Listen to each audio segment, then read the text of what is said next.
부처님께서 어느 날 한 제자를 보셨습니다. 그 제자는 절에 와서 복을 빌고 있었습니다. 부처님, 제게 복을 내려주십시오. 제 인생에 좋은 일이 생기게 해주십시오. 부처님께서 그 제자를 조용히 바라보시다가 말씀하셨습니다. 그대는 지금 복을 빌고 있지만 동시에 복을 달아나게 만들고 있다. 제자는 깜짝 놀라며 물었습니다.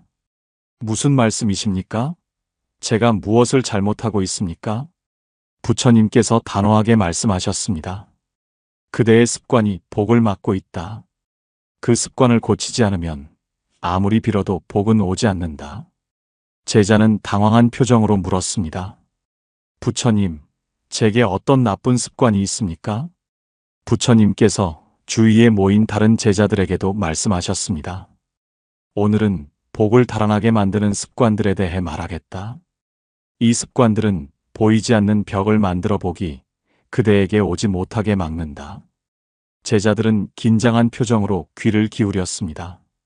부처님께서 말씀하셨습니다. 첫 번째, 불평하는 습관이다. 불평은 복을 달아나게 만드는 가장 빠른 방법이다. 한 제자가 조심스럽게 물었습니다. 부처님, 하지만 힘든 상황에서 불평하는 것은 자연스러운 일 아닙니까? 부처님께서 고개를 저으셨습니다. 불평과 표현은 다르다. 힘들다고 말하는 것은 괜찮다. 하지만 늘 불평만 하는 것은 다르다. 불평하는 사람은 이렇게 말한다. 왜 내 인생만 이렇게 힘들까? 다른 사람들은 다 잘 사는데. 나만 이렇다. 하늘은 불공평하다. 세상은 나에게만 가혹하다. 이런 말을 입에 달고 사는 사람에게는 복이 오지 않는다. 한 나이 든 제자가 고개를 끄덕이며 말했습니다. 맞습니다, 부처님. 저희 마을에 늘 불평만 하는 사람이 있습니다. 그 사람은 가진 것도 많은데 늘 불만입니다.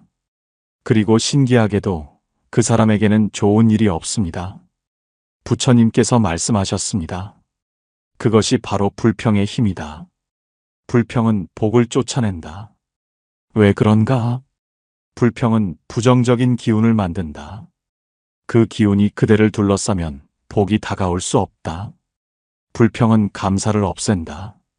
감사가 없으면 복도 없다. 불평은 그대의 마음을 어둡게 만든다. 어두운 마음에는 밝은 복이 머물 수 없다. 부처님께서 옛날 이야기를 들려주셨습니다. 어느 마을에 두 형제가 살았다. 둘 다 가난했다. 형은 늘 불평했다. 왜 우리는 이렇게 가난한가? 하늘은 우리에게만 가혹하다. 매일 이런 말을 했다. 동생은 힘들어도 말했다. 오늘도 살아있으니 감사하다. 이만큼이라도 있으니 다행이다. 10년이 지났다. 형은 여전히 가난했고 더 불행해졌다. 동생은 점점 나아지기 시작했다. 사람들이 물었다. 둘 다 똑같이 가난했는데 왜 결과가 다릅니까? 한 현자가 대답했다.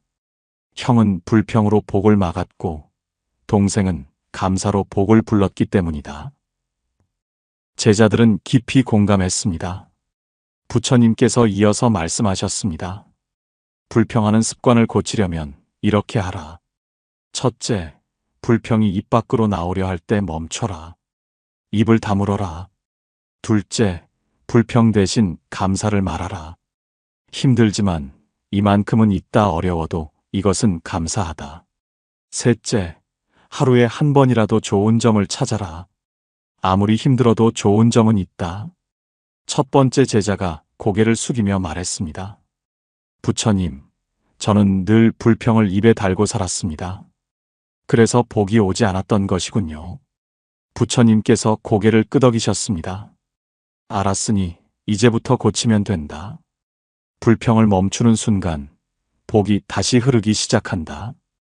부처님께서 계속 말씀하셨습니다. 두 번째, 인색한 습관이다.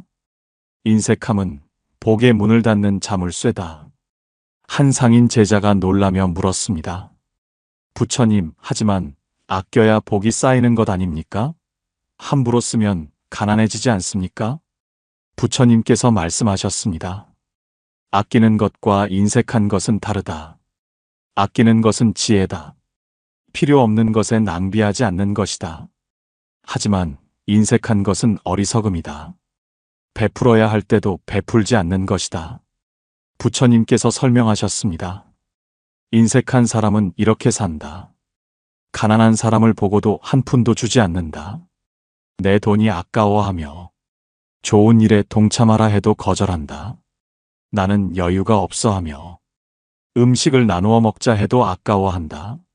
내 것이 줄어들어 하며 작은 것 하나도 남에게 주기 싫어한다. 손해보기 싫어하며 한 제자가 물었습니다. 하지만 부처님, 정말 없는 사람은 어떻게 합니까? 부처님께서 대답하셨습니다. 없어도 베풀 수 있다. 돈이 없으면 미소를 주고, 물건이 없으면 따뜻한 말을 주고, 힘이 없으면 위로를 주어라. 베풀면 반드시 물질이 아니다. 마음도 베풀미다.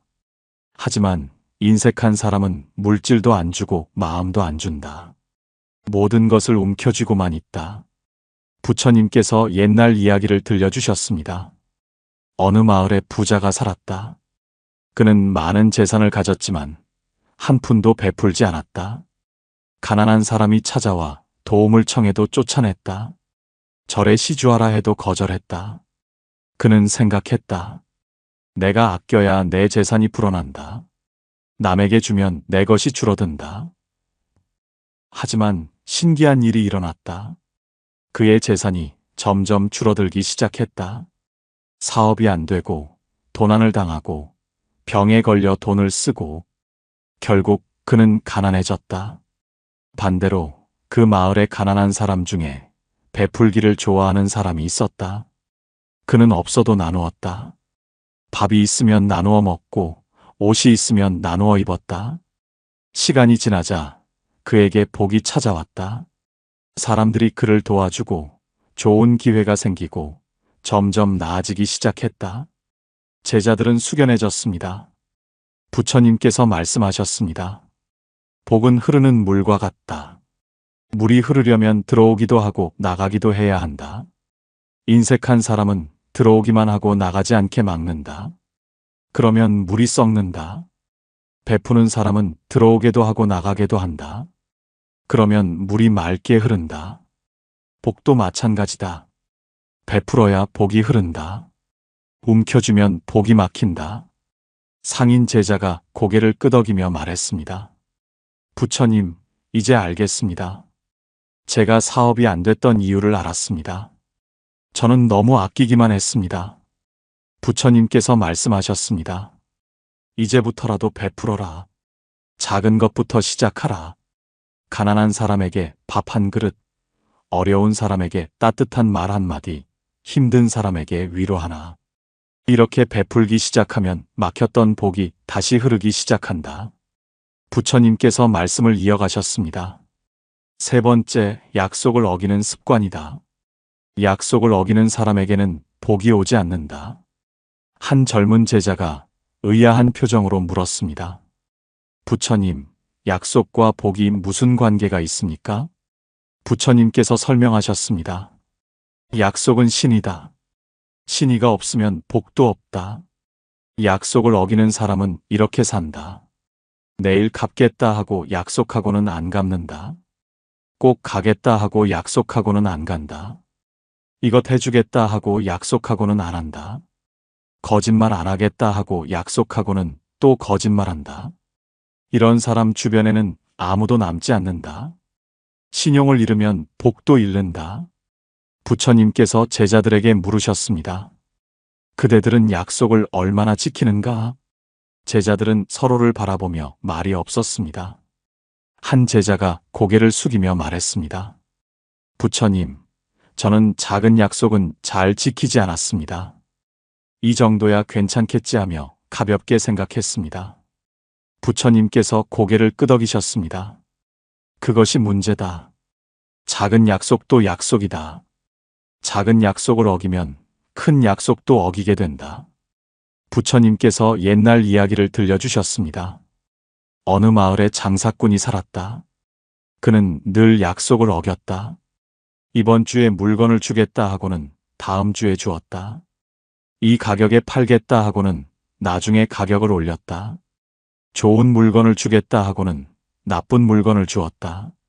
처음에는 손님들이 많았다. 하지만 점점 사람들이 그를 피하기 시작했다. 저 사람은 믿을 수 없어 약속을 안 지켜 하며 아무도 오지 않았다. 결국 그는 장사를 망쳤다. 신용을 잃으면 모든 것을 잃는다. 반대로 다른 마을에 늘 약속을 지키는 장사꾼이 있었다. 그는 약속한 날짜에 꼭 물건을 주었고, 약속한 가격을 지켰고, 약속한 품질을 유지했다. 사람들은 그를 신뢰했다. 저 사람 말은 믿을 수 있어 하며 모두가 그에게 왔다. 그는 크게 성공했다. 신용이 곧 복이었다. 제자들은 깊이 새기며 들었습니다. 부처님께서 말씀하셨습니다. 약속을 지키는 것은 작은 일 같지만 큰 일이다. 약속을 지키면 신용이 쌓인다. 신용이 쌓이면 사람들이 그대를 믿는다. 사람들이 믿으면 기회가 온다. 기회가 오면 복이 온다. 하지만 약속을 어기면 모든 것이 무너진다. 한 번 잃은 신용은 100번 약속을 지켜도 회복하기 어렵다. 부처님께서 제자들에게 당부하셨습니다. 오늘부터 약속을 지켜라. 작은 약속부터 지켜라. 할 수 없는 약속은 처음부터 하지 마라. 하지만 한 약속은 반드시 지켜라. 약속을 지키는 사람에게 하늘은 복을 내린다. 부처님께서 하늘을 바라보시며 말씀하셨습니다. 네 번째, 남을 깎아내리는 습관이다. 이것은 복을 막는 가장 빠른 독약이다. 제자들은 긴장한 표정으로 부처님을 바라보았습니다. 부처님께서 설명하셨습니다. 남을 깎아내리는 사람은 이렇게 산다. 남이 잘 되면 시기한다. 저 사람이 뭐라고 저렇게 잘 되나 하며 남이 칭찬받으면 깎아내린다. 그것도 대단한가? 별것 아닌데 하며 남이 성공하면 비난한다. 운이 좋았을 뿐이야 뒤로는 나쁜 짓 했을 거야 하며 뒤에서 남을 헐뜯고 남의 단점만 이야기하고 남을 낮춰야 자기가 높아진다고 생각한다. 한 제자가 고개를 숙이며 말했습니다. 부처님, 저도 그런 적이 있습니다. 친구가 성공했을 때 솔직히 기뻐할 수 없었습니다. 오히려 질투가 났습니다. 부처님께서 그 제자를 바라보시며 말씀하셨습니다. 질투를 느끼는 것은 인간의 본능이다. 하지만 그 질투를 말로 내뱉는 것은 선택이다. 질투를 느껴도 입을 다물 수 있다. 그리고 그 질투를 오히려 배움의 기회로 삼을 수 있다. 저 사람은 무엇을 잘했기에 성공했을까? 나는 무엇을 배울 수 있을까? 이렇게 생각하면 질투가 성장으로 바뀐다. 하지만 남을 깎아내리면 질투는 독이 된다. 그 독이 그대 자신을 병들게 한다. 부처님께서 옛날 이야기를 들려주셨습니다. 어느 마을에 두 수행자가 살았다. 한 수행자는 다른 수행자들이 칭찬받으면 함께 기뻐했다. 훌륭하십니다. 저도 배우겠습니다. 하며 다른 수행자는 남이 칭찬받으면 깎아내렸다. 그 정도로 칭찬받을 일인가 나는 더 잘하는데 하며 시간이 지나자 첫 번째 수행자 주변에는 많은 사람이 모였다. 사람들은 그의 겸손함을 존경했다. 두 번째 수행자 주변에는 아무도 남지 않았다. 사람들은 그의 독한 말을 피했다. 결국 첫 번째 수행자는 큰 스승이 되었고 두 번째 수행자는 외롭게 늙어갔다. 제자들은 숙연해졌습니다. 부처님께서 말씀하셨습니다. 남을 깎아내리는 것은 사실 자신을 깎아내리는 것이다. 남을 낮춘다고 해서 그대가 높아지지 않는다. 오히려 그대가 더 낮아진다. 남을 비난하는 말은 부메랑이 되어 그대에게 돌아온다. 남을 헐뜯는 사람을 보면 사람들은 생각한다. 저 사람은 나도 뒤에서 저렇게 말하겠구나. 그러니 아무도 그대를 믿지 않게 되고 아무도 그대를 가까이 하지 않게 된다. 한 비구니가 물었습니다. 부처님, 그렇다면 남의 잘못을 보고도 아무 말도 하지 말아야 합니까? 부처님께서 대답하셨습니다. 잘못을 지적하는 것과 깎아내리는 것은 다르다. 잘못을 지적하는 것은 상대를 위한 것이다. 이렇게 하면 더 좋을 것 같습니다 하고 조언하는 것이다. 하지만 깎아내리는 것은 상대를 무너뜨리기 위한 것이다. 당신은 형편없어, 당신은 잘못했어 하고 비난하는 것이다. 지혜로운 사람은 남의 장점을 보고 어리석은 사람은 남의 단점을 본다. 부처님께서 제자들에게 당부하셨습니다. 오늘부터 남을 칭찬하는 연습을 하라. 남이 잘하면 훌륭합니다 하고 인정하라. 남이 성공하면 축하합니다 하고 기뻐하라. 남의 장점을 찾아 말하라. 그러면 그대 주변에도 그대의 장점을 말하는 사람들이 모인다. 남을 높이면 그대도 높아진다. 이것이 복을 부르는 길이다. 해가 중천에 떠올랐습니다. 부처님께서는 제자들과 함께 큰 나무 그늘 아래로 자리를 옮기셨습니다. 부처님께서 말씀하셨습니다. 5번째, 감사하지 않는 습관이다. 감사 없는 곳에 복도 없다. 한 제자가 물었습니다. 부처님, 감사가 그렇게 중요합니까? 부처님께서 고개를 끄덕이셨습니다. 감사는 복을 부르는 가장 강력한 주문이다. 감사하는 사람에게는 감사할 일이 계속 생기고 감사하지 않는 사람에게는 감사할 일이 사라진다. 부처님께서 설명하셨습니다. 감사하지 않는 사람은 이렇게 산다. 밥을 먹어도 감사하지 않는다. 이게 뭐라고 하며 당연하게 여긴다. 도움을 받아도 감사하지 않는다. 그 정도는 해줘야지 하며 당연하게 생각한다. 건강해도 감사하지 않는다.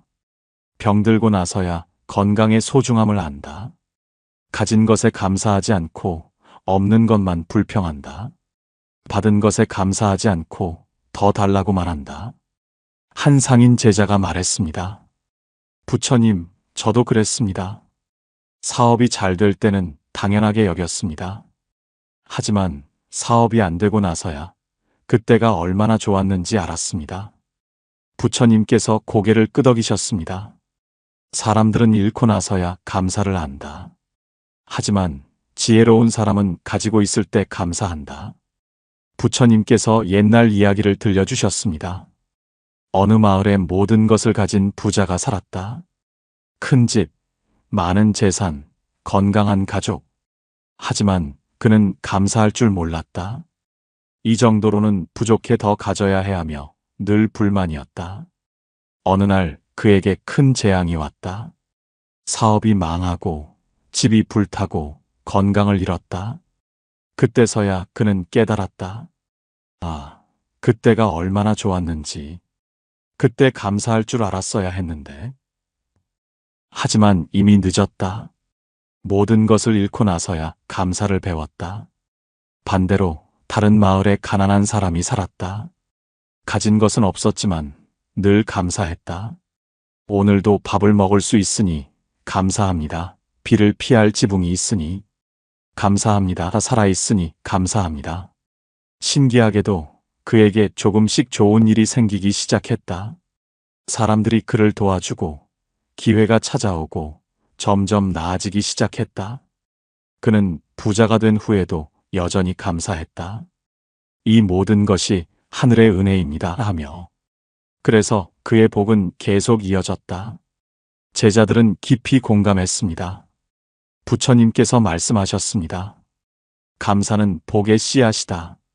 감사를 심으면 복이 자란다. 감사하지 않는 것은 복의 씨앗을 버리는 것이다. 아무리 많은 것을 가져도 감사하지 않으면 그것은 복이 아니다. 아무리 적은 것을 가져도 감사하면 그것이 복이다. 한 젊은 제자가 물었습니다. 부처님, 어떻게 하면 감사하는 습관을 기를 수 있습니까? 부처님께서 대답하셨습니다. 매일 밤 잠들기 전에 오늘 감사한 일 3가지를 떠올려라. 처음에는 어려울 것이다. 오늘 감사할 일이 뭐가 있었지? 라며. 하지만 계속하다 보면 감사할 일이 보이기 시작한다. 밥을 먹은 것, 날씨가 좋았던 것, 누군가의 미소, 작은 대화, 건강한 하루. 이런 작은 것들이 모두 감사할 일이다. 한 달만 이렇게 해보라. 그러면 그대의 삶이 바뀌기 시작할 것이다. 감사가 습관이 되면 복은 저절로 따라온다. 오후가 되었습니다. 부처님께서 말씀을 이어가셨습니다. 6번째, 게으른 습관이다. 게으름은 복을 스스로 밀어내는 것이다. 한 젊은 제자가 움찔하며 고개를 숙였습니다. 부처님께서 그 제자를 보시며 말씀하셨습니다. 게으른 사람은 복을 받을 자격이 없다고 생각하는가? 아닙니다, 부처님. 그렇다. 게으른 사람도 복을 받을 자격은 있다. 하지만 복은 게으른 사람을 찾아가지 않는다. 부처님께서 제자들에게 설명하셨습니다. 게으른 사람은 이렇게 산다. 해야 할 일을 내일로 미룬다. 내일 하지 뭐하며. 기회가 와도 움직이지 않는다. 귀찮아하며. 노력해야 할 때 쉬운 길만 찾는다. 편한 게 최고야 하며. 아침에 일어나기 싫어하고, 일하기 싫어하고, 움직이기 싫어한다. 그리고 말한다. 왜 내게는 좋은 일이 없을까? 한 제자가 변명하듯 말했습니다. 부처님, 하지만 사람은 쉬어야 하지 않습니까? 늘 일만 할 수는 없습니다. 부처님께서 고개를 끄덕이셨습니다. 쉬는 것과 게으른 것은 다르다. 쉬는 것은 다시 일하기 위한 준비다. 몸과 마음을 회복하는 것이다. 하지만 게으른 것은 일을 피하는 것이다. 해야 할 일을 안 하는 것이다. 부지런한 사람은 일할 때 일하고 쉴 때 쉰다. 하지만 게으른 사람은 일할 때도 쉬고 쉴 때도 쉰다. 부처님께서 옛날 이야기를 들려주셨습니다. 어느 마을에 두 농부가 살았다. 둘 다 같은 크기의 밭을 가졌다. 한 농부는 부지런했다. 해 뜨기 전에 일어나 밭을 돌보고 잡초를 뽑고 물을 주었다. 다른 농부는 게을렀다. 해가 높이 떠도 일어나지 않고 밭은 가끔 보러 가고 잡초는 나중에 하며 미뤘다. 추수 때가 되었다. 부지런한 농부는 풍년이었다. 창고가 가득 찼다. 게으른 농부는 흉년이었다. 거둘 것이 거의 없었다. 게으른 농부가 불평했다. 하늘이 불공평해. 저 사람 밭만 잘 되고 내 밭은 안 돼. 마을 어른이 말했다. 하늘은 공평하오. 둘 다 똑같은 비와 햇빛을 주었소. 차이는 당신의 부지런함이었소. 제자들은 고개를 끄덕였습니다. 부처님께서 말씀하셨습니다. 복은 부지런한 사람을 좋아한다. 부지런히 움직이는 사람에게 기회가 온다. 부지런히 배우는 사람에게 지혜가 온다. 부지런히 베푸는 사람에게 복이 온다. 하지만 게으른 사람에게는 아무것도 오지 않는다. 기회가 와도 놓치고 복이 와도 못 받는다. 한 제자가 물었습니다. 부처님, 게으름을 어떻게 고칠 수 있습니까? 부처님께서 대답하셨습니다. 첫째, 아침 일찍 일어나라. 해와 함께 일어나면 하루가 길어진다. 둘째, 해야 할 일을 미루지 마라. 지금 할 수 있으면 지금 하라. 셋째, 작은 일부터 시작하라. 큰 일은 부담스럽지만 작은 일은 할 수 있다. 넷째, 움직이는 습관을 들여라. 가만히 있으면 더 게을러진다. 다섯째, 부지런한 사람을 본받아라. 게으른 사람과 함께 있으면 더 게을러진다. 부처님께서 제자들을 둘러보시며 말씀하셨습니다. 게으름은 복을 훔쳐가는 도둑이다. 그 도둑을 쫓아내라. 부지런함은 복을 부르는 손님이다. 그 손님을 맞이하라. 해가 서산으로 기울고 있었습니다. 부처님께서는 제자들과 함께 언덕에 올라 노을을 바라보고 계셨습니다. 부처님께서 마지막 말씀을 시작하셨습니다. 7번째이자 마지막, 욕심 부리는 습관이다. 이것이 복을 막는 가장 큰 원인이다. 제자들은 조용히 부처님의 말씀을 기다렸습니다. 부처님께서 말씀하셨습니다. 욕심은 끝이 없다. 하나를 얻으면 둘을 원하고 둘을 얻으면 셋을 원한다. 욕심 많은 사람은 아무리 많이 가져도 만족하지 못한다. 그리고 만족하지 못하면 복도 느끼지 못한다. 한 상인 제자가 조심스럽게 물었습니다. 부처님, 하지만 욕심이 있어야 발전하는 것 아닙니까? 욕심 없이 어떻게 살 수 있습니까? 부처님께서 고개를 저으셨습니다. 나는 욕심을 버리라고 하지 않았다.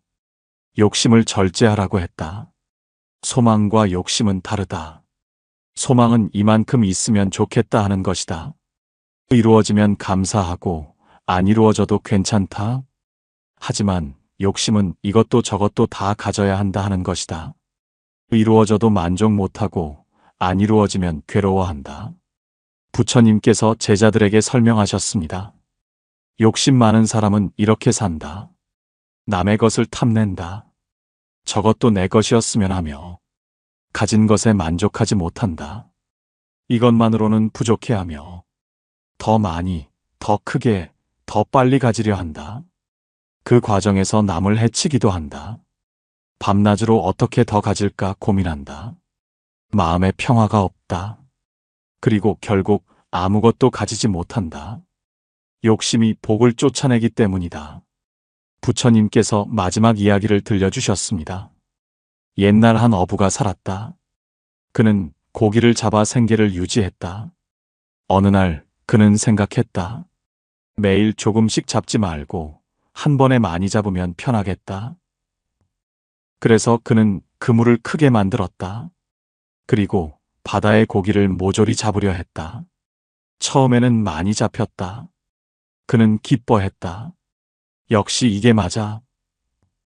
하지만 시간이 지나자 바다에 고기가 없어졌다.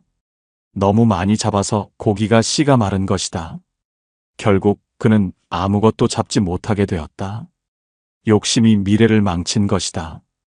같은 바다에서 다른 어부가 살았다. 그는 매일 필요한 만큼만 잡았다. 오늘 먹을 만큼이면 충분해하며 많이 잡지 않았다. 그래서 바다에는 항상 고기가 있었다. 그는 평생 고기를 잡을 수 있었다. 첫 번째 어부는 많이 가지려다 모든 것을 잃었고, 두 번째 어부는 적게 가지려다 계속 가질 수 있었다. 제자들은 깊은 깨달음에 잠겼습니다. 부처님께서 노을을 가리키시며 말씀하셨습니다. 저 노을을 보거라. 온 하늘을 물들이고 있다. 그대가 저 노을을 독차지할 수 있는가? 아니다. 노을은 모두의 것이다. 그런데 노을을 보며 감사하면 그대는 그 아름다움을 누릴 수 있다. 복도 마찬가지다. 독차지하려 하면 복은 달아난다. 나누려 하면 복은 늘어난다.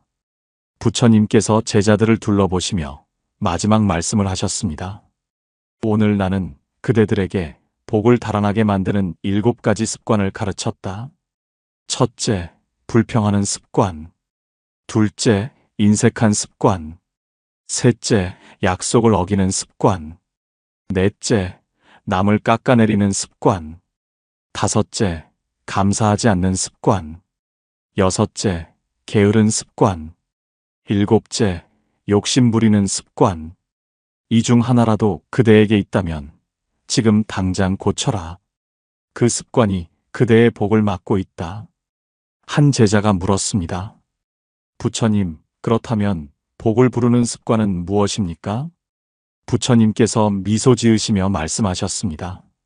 나쁜 습관의 반대가 바로 복을 부르는 습관이다. 불평 대신 감사하라. 감사하는 입에서 복이 나온다. 인색함 대신 베풀어라.